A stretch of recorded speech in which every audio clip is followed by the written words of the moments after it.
Capítulo 12, parte 1. Tendo o coração de Maria no mundo de Marta. Ora, aquele que é poderoso para vos guardar de tropeçar e apresentar-vos irrepreensíveis com alegria perante a sua glória ao único Deus, seja a glória e majestade, domínio e poder, agora e para todo sempre. Amém. Judas capítulo 2, versículo 4. O coração de Maria, o mundo de Marta. Podem as duas partes se juntar? Será que encontrarei a alegria pura e maravilhosa de estar centrada apenas em Cristo? É realmente possível ter uma vida equilibrada entre a intimidade da sala de estar e o serviço da cozinha? Agora, mais do que nunca, creio que a resposta seja positiva. Assim como Paulo disse em Filipenses, capítulo 3, versículo 12, não que a tenha alcançado ou que seja perfeito, mas prossigo para alcançar aquilo para o que fui também preso por Cristo Jesus. Eu, do mesmo modo, desejo prosseguir.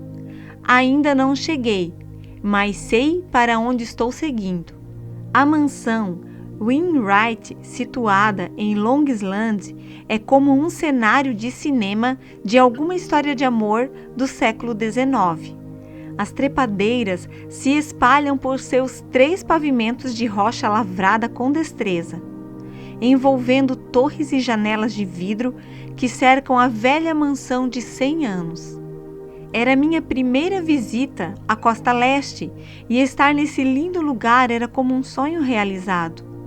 Junto com outros 14 participantes, reuni-me na imponente biblioteca da mansão Wainwright para ouvir Elizabeth Sherrill, a escritora, líder de vendas e autora da obra The Hyde Palace, o Palácio Escondido, que ensinava como escrever uma experiência pessoal para a revista Guidepost. Foi um outono empolgante. Não muito depois de haver recebido o convite para o curso, soube que a Waterbrook Press estava interessada em publicar Como ter o coração de Maria no mundo de Marta. Notícias maravilhosas, exceto pelo fato de que eu verdadeiramente tinha que escrever o livro. Eu estava muito assustada.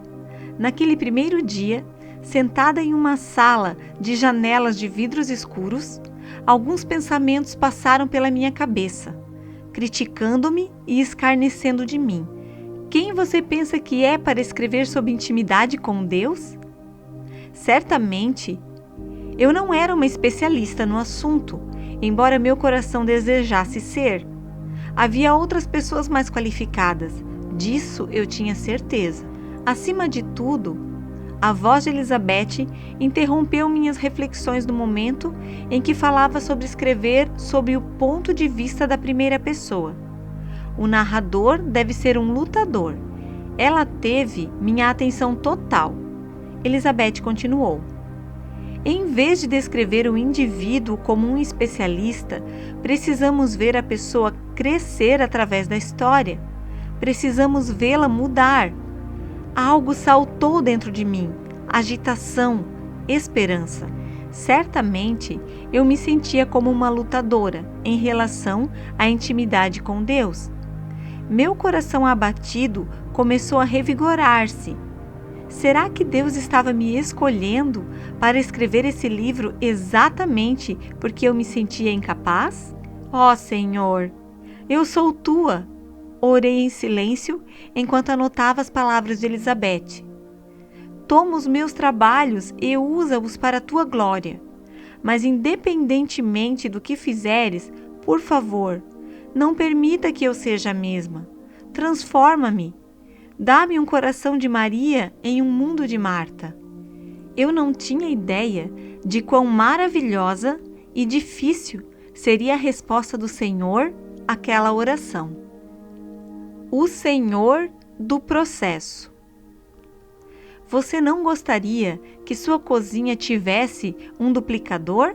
Sabe, aquele tipo de máquina que costumamos ver em alguns filmes, para a qual você diz: café colombiano, 2 colheres de açúcar e um pouquinho de raspas de chocolate belga. E de repente, está pronto. Infelizmente, ainda estou presa à minha cafeteira elétrica, que passa o café aos pingos, e a essa realidade fundamental. É necessário um processo para chegar a um resultado. O anel de diamantes que uso na minha mão esquerda não surgiu do acaso. Antes que eu e John o escolhessem na vitrine da joalheria, alguém moldou o ouro. Antes disso, outra pessoa viu esperança em uma pedra opaca e cheia de protuberâncias e esculpiu facetas para revelar a beleza escondida. Antes ainda, um trabalhador encontrou aquela pedra nas profundezas de uma montanha. E milhares de anos antes daquele momento, toneladas de rocha, pressão e vapor trabalharam juntos para comprimir carbono comum em uma substância que chamamos de diamante. É preciso um processo para obter um resultado. O carro que dirijo não apareceu subitamente no pátio do vendedor. A casa onde moro levou 4 meses para ser construída e muito mais tempo se levar em conta o período para o crescimento das árvores usadas na construção, a mineração necessária para fazer os pregos e a mistura da areia e calor usada para o vidro. Entendeu? Um resultado requer um processo. O mesmo vale para a nossa vida cristã. Ser como Jesus também requer um processo. Essa simples descoberta revolucionou minha vida nos últimos tempos. Veja, passei a maior parte dos meus 37 anos esperando para alcançar, para ser aperfeiçoada. Em algum lugar do meu coração, eu ainda nutria a esperança de que quando realmente entregasse o meu coração a Cristo, sairia da cabine telefônica do Espírito Santo vestida completamente de azul e vermelho, com uma linda saia e uma longa capa esvoaçante, e um grande S fixado em meu busto, de super cristã. Eu seria capaz de saltar obstáculos altos através de um simples pulo. Seria mais rápida do que os dardos inflamados do inimigo, mais poderosa do que todas as tentações do inferno. Você consegue ouvir a música e ver o vento agitando a minha capa enquanto voo? Bem, isso não aconteceu. Na verdade, me pareço mais com Clark Kent do que com qualquer super-herói espiritual.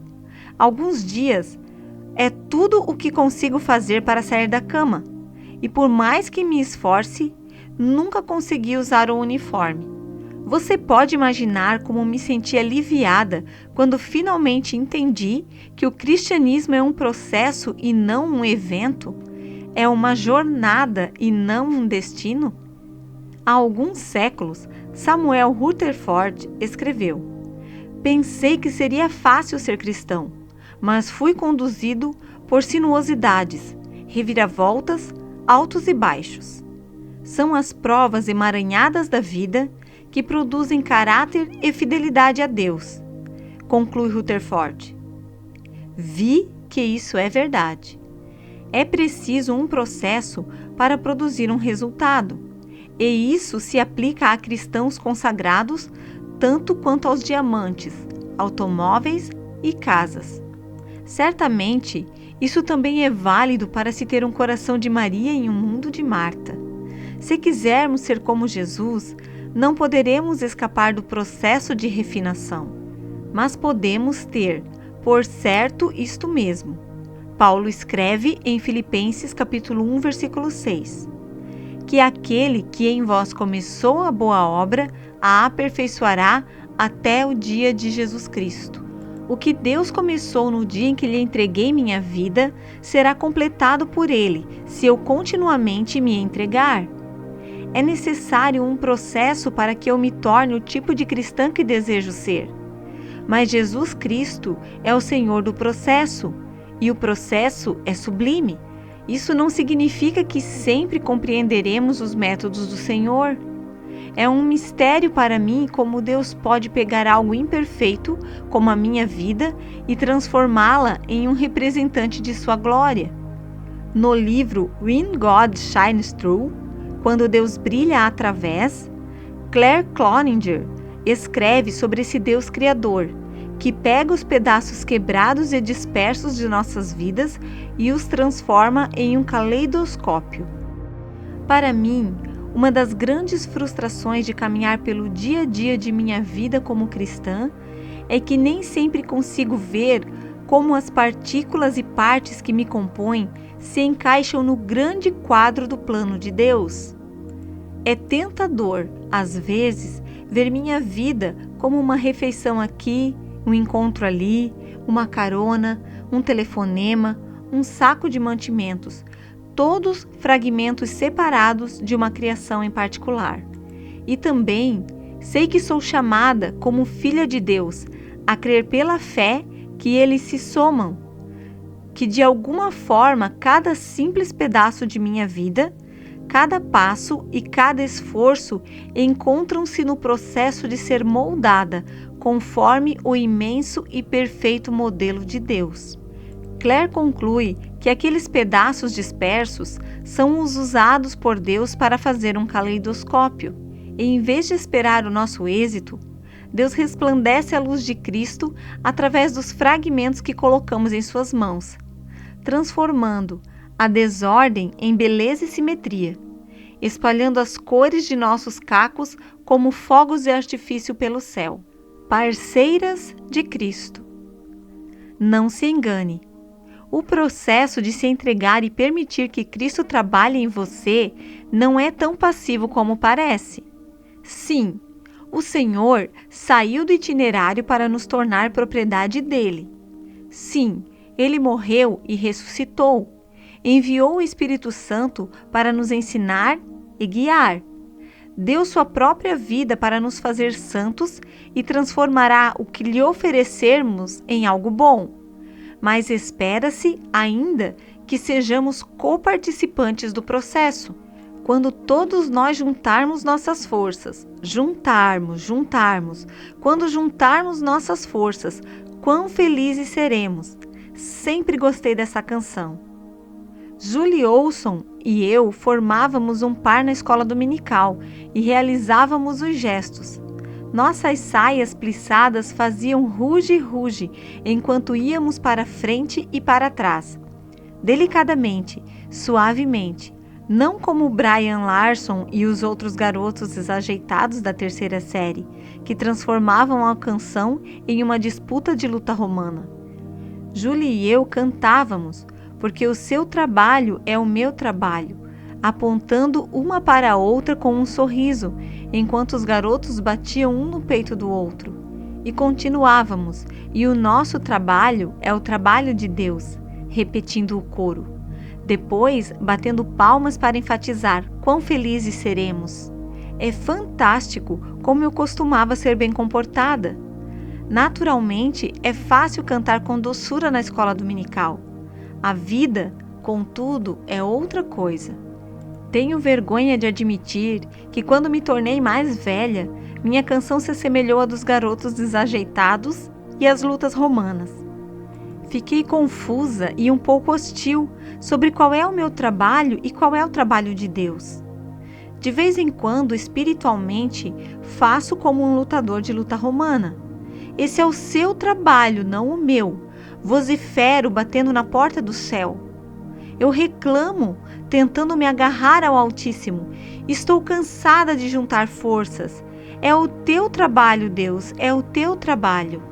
No entanto, quando sossego o suficiente para ouvir, quando acalmo o coração para ouvir a voz de Deus, o Salvador me assegura: sim, a sua salvação é o meu trabalho, está concluída.